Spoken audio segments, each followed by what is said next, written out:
Let's talk about the trade deadline, though, because it's at 4 p.m. Eastern Time, February 7th, which means only 37 shopping days left for NBA general managers. Like Christmas. Right. But not every team, guys, is going to be a buyer. So we have teams that already know they're going to be buyers. We have teams that are kind of on the fence, and we'll see how the next few weeks go. Are they going to be buyers or sellers? And then we have sellers, and then we have the Warriors because they just are in their own category. They don't even deign to be bothered. They could buy.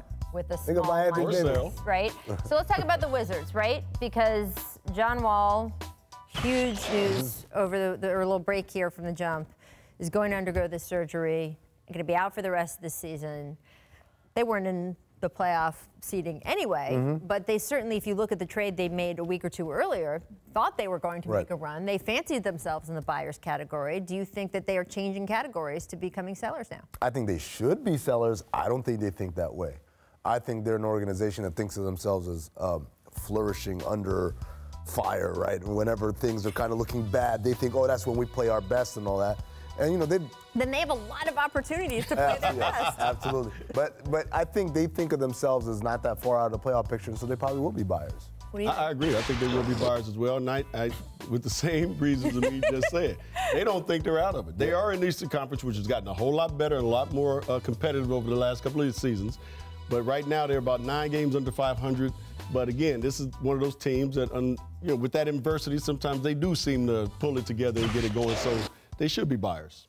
I mean, look, they did have a spurt where they played well. I want to say better. They played well without John Wall last year. Yeah. But then toward the end of that run, they did not play well without John Wall. And I think, look, whatever you think of John Wall and his progression, and maybe he was dealing more with this injury this year than everybody realized and all that, the Wizards are not a better team without John Wall. I think he's not going to be around the rest of this season. I don't understand why you wouldn't try to sell. Yeah, have your pick be high. Because you think that do a little Memphis Grizzlies, Jaren Jackson Jr. I saw Tom Haberstroh comparing John Wall and Mike Conley, their injuries. They think that, first of all, this is real. 6, 7, and 8 in the East are up for grabs. Right. Like the top 5 are amazing, and then once you get to 6, it's kind of like, who's got a pulse? You got some sneakers? All right, you go ahead, right? So there's that, and then the other thing is, again, this is a team that thinks that, hey, we're scrappy and just get us to the playoffs, and we can make noise or whatever. Again, I know what you're saying. You're thinking like a logical person, and that's your first mistake. I'm saying they're not thinking. Okay, I got you. I'm from the D.C. area. I know the truth in your words. Next up, let's talk about the Mavericks, who are reportedly fielding offers for Dennis Smith Jr. Sources telling ESPN he is available, but the Mavs aren't motivated to move him unless they are overwhelmed by an offer, which is, I think, Byron, what every team says when they are dangling people out as trade bait. So do you think, in fact, they should be sellers before the trade deadline? This is another team I think should be buyers as well. But I like Dennis Smith Jr. I really like that kid. But we do know the future of this team is on another young player. Yes. Doncic, we know, is the future of the Dallas Mavericks. So you got to find pieces around this kid that can make them flourish. But I don't think that Dallas is that far off. But I like the young people that they have on this team.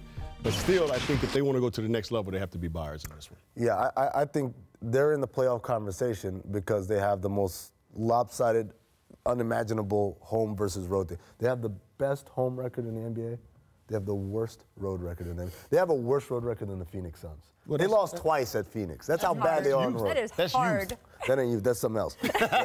But it's kind of. Well, it's related to youth. Yeah. It is related to youth. Yeah.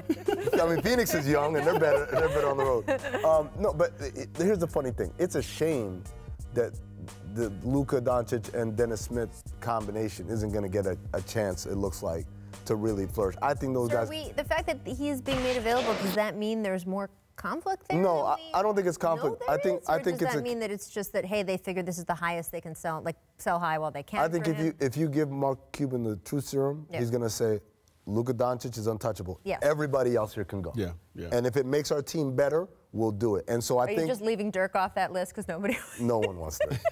I love you, Dirk, but nobody. We love you, Dirk. Come be with us. Yeah, no, I did. Traded to the there jump. You go. Yeah. There you go. But the point being is, this is a situation where they're not going to trade Dennis Smith Jr. to punt on him, like, oh, maybe. Yeah. They're trading him. If they trade him, it's because they're getting something that makes this team better right now. Right.